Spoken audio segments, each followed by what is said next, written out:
జిల్లాలో సంచలనం రేపుతున్నటువంటి మానవ ఆక్రమణ అసలు అసలు ఇలాంటి మానవ ఆక్రమణ మన ప్రాంతంలో అసలు అలాంటికి మానవ ఆక్రమణకు ఎలా గురి అవుతుందో అసలు దానిపైన ఏంటిది అసలు ఏమి మాట్లాడదలుచుకున్నారు మనం ఓకే, నమస్కారం. నేను బిర్యానీ ఎస్ఐని. నా పేరు వెంబడి శ్రీకాంత్. అయితే ఈరోజు జూలై 30 మానవ అక్రమ రవాణా నిషేధ దినోత్సవం.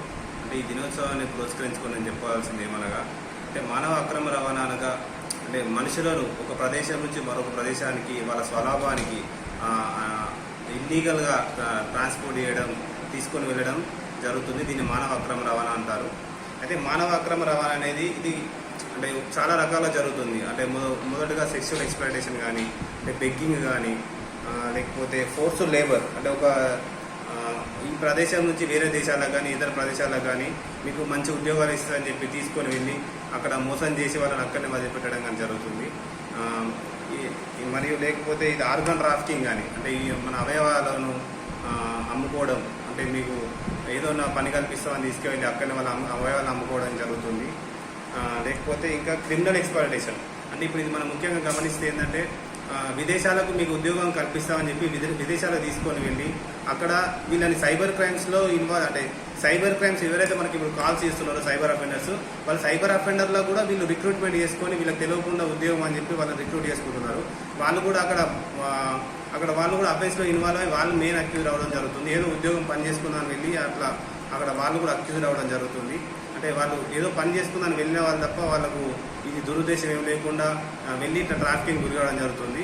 అయితే ఇది ఇలా ఈ హ్యూమన్ ట్రాఫికింగ్ అనేది జరగడానికి మెయిన్ అంటే కారణాలు, అంటే ప్రజల లోపల అవగాహన లోపం, అంటే అందరినీ నమ్మడం, నిరక్షరాస్యత, అంటే దీని మీద అవగాహన లేకపోవడం కానీ, ఇంకా గుర్తు తెలియని వ్యక్తులు ఎవరైనా గ్రామాలకు వచ్చిన వ్యక్తులు కానీ వాళ్ళని నమ్మడం.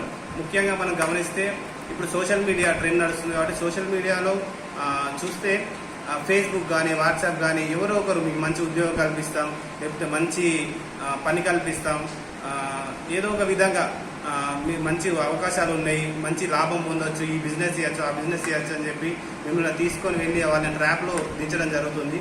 ఈ విధంగా ఆన్లైన్లో కూడా జరుగుతుంది. అందుకే ఈ విధంగా జరుగుతుంది. మరియు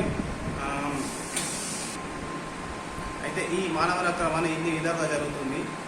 ముఖ్యంగా మన జిల్లాలో గమనిస్తే ఏదైతే మారుమూల ప్రాంత ప్రదేశాల్లో మహిళలు కానీ చిన్నపిల్లలు కానీ ఉన్నారో వాళ్ళను, అంటే ఒంటరి మహిళను చూసుకొని, అంటే ఎవరు అండగా లేని వాళ్ళని చూసుకొని మీకు పెళ్లి చేస్తాం, మంచి వాళ్ళు ఉన్నారు, దండిగా డబ్బులు ఉన్న వాళ్ళు ఉన్నారు, వాళ్ళని పెళ్లి చేసుకొని మీ జీవితం సుఖ సంతోషంతో గడుస్తుంది అని చెప్పి వాళ్ళని మోసగించి తీసుకుని వెళ్ళి ఇతర రాష్ట్రాలకు తీసుకుని వెళ్ళి అమ్మడం జరుగుతుంది.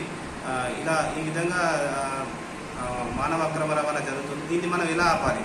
ముఖ్యంగా మనకు ప్రజల లోపల అవగాహన రావాలి. అవేర్నెస్ ప్రోగ్రామ్స్ ప్రజలందరూ ఉమ్మడి సమిష్టి బాధ్యతతో అందరూ ఒకరికొకరు అవేర్నెస్ కల్పించాలి. అన్ని ఫ్రంట్ లైన్ వర్కర్స్ కూడా దీనిపై ప్రజల లోపల అవగాహన తీసుకొని రావాలి. మరియు పిల్లల్ని చదివించాలి. ముఖ్యంగా అండ్ ఎవరైతే ఈ చిన్నపిల్లలు ఉన్నారో ఈ అక్రమ రవాణా గురి కాకుండా వాళ్ళని చదివిస్తే వాళ్ళు మంచి ఉద్యోగ అవకాశాలు ఉండి ఫ్యూచర్లో గొప్ప ఎదిగే అవకాశం ఉంటుంది. మరియు వాళ్ళు కూడా ఇతరులకు అవేర్నెస్ కల్పించే అవకాశం ఉంటుంది. ముఖ్యంగా ఆన్లైన్ సేఫ్టీ, అంటే మనం ఆన్లైన్లో ఏదైతే ఈ సోషల్ మీడియా ప్లాట్ఫామ్స్లో ఎవరిని నమ్మకుండా, అపరిచిత వ్యక్తులను నమ్మకుండా ఉండాలి. అపరిచిత వ్యక్తులు నమ్మకూడదు, వారు ఎవరిని ట్రాప్లో పడకూడదు. ప్రైవసీ మెయింటైన్ చేయాలి. ప్రతి ఒక్కరు వారి సోషల్ మీడియా అకౌంట్స్లో ప్రైవసీ మెయింటైన్ చేస్తే బాగుంటుందని నేను అనుకుంటున్నాను. అంటే ఎవరికి వాళ్ళ ప్రైవసీ మెయింటైన్ చేస్తే వాళ్ళ పూర్తి డేటా కానీ ఎవరు తెలియదు. ఎవరైతే ఫ్రెండ్ రిక్వెస్ట్ యాక్సెప్ట్ చేసిన వాళ్ళకి, ఎవరైతే వాళ్ళకి షేర్ చేయాలనుకుంటున్నారో వాళ్ళకి మాత్రమే డేటా తెలుస్తుంది. కాబట్టి సోషల్ మీడియాలో ప్రైవసీని మెయింటైన్ చేయాలి. మరియు ముఖ్యంగా మన జిల్లాలో గమనిస్తే ఈ మానవ అక్రమణ నిషేధించడానికి విలేజ్లో, గ్రామంలో ఎవరైనా గుర్తు తెలియని వ్యక్తులు విలేజ్లకు వచ్చి ఏ విషయమైనా వాళ్ళు జాబ్ కానీ లేకపోతే పెళ్లి విషయం కానీ ఏ విషయం వచ్చి గుర్తైన వ్యక్తులు మంచి ఉద్యోగ అవకాశాలు కానీ ఏదైనా కల్పిస్తామంటే వాళ్ళని నమ్మకూడదు. మరియు పోలీసులకు ఇన్ఫార్మ్ చేయాలి, పక్క వాళ్ళకి ఇన్ఫార్మ్ చేయాలి. ఏదో దురాశ కొద్దీ ఎక్కువ డబ్బులు వస్తాయి కదా అని చెప్పి మీరు మోసపోవద్దు. పక్క వాళ్ళకి తెలుసుకోవాలి. దాన్ని ఒక పెళ్లి అంటే మనకు అంటే వెనుకటి కాలంలో మనం పెళ్లి చేస్తున్నారు అంటే ఇంకేడు తరాలు ముందేడు తరాలు చూడాలి అనేవాళ్ళు. ఇప్పుడు ఏం చూడకుండా ఏదో గుడ్డిగా డబ్బులు వస్తున్నాయి అని చెప్పి నమ్మడం జరుగుతుంది. అట్లా కాకుండా ఇంటి పక్క వాళ్ళకి చెప్పండి. మీకు ఏమైనా అనుమానం వస్తే అపరిచిత వ్యక్తులు విలేజ్కి వచ్చినారంటే మా పోలీసులకు కూడా సమాచారం ఇవ్వండి అని నేను కోరుకుంటున్నాను. మా గౌరవ ఎస్పీ గారు ఇటీవలే మా బిర్యానీ మండలంలో లక్ష్మీపూర్ గ్రామంలో ఎస్పీ సార్ ఆదేశాల మేరకు మేము ఒక అవేర్నెస్ ప్రోగ్రామ్ కూడా కండక్ట్ చేయడం జరిగింది ప్రజలకు. అక్కడ దాదాపు 600 మంది పబ్లిక్ గ్యాదర్ చేసాం. ప్రజల ఎన్జిఓ సహకారంతో ఐసీడీఎస్, డిఆర్డీఏ వాళ్ళు మరియు మా తిరియాని మండలంలోని ఆల్ ఫ్రంట్ లైన్ వర్కర్స్ అందరినీ పిలిపించారు. అంగన్వాడీ కానీ, ఆశా కానీ వాళ్ళందరూ విలేజ్ లెవెల్లో వెళ్ళి చెప్తారని చెప్పి మేము మండల లెవెల్లో దాన్ని అందరినీ గ్యాదర్ చేసి అవేర్నెస్ ప్రోగ్రామ్ కండక్ట్ చేయడం జరిగింది.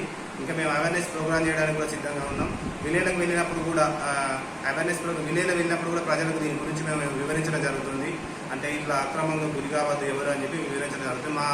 మా జిల్లా తరఫున, మా జిల్లా పోలీస్ యంత్రాంగం తరఫున మేము చేయవలసిన కృషి మాతో అయినంత వరకు మేము చేస్తున్నాము.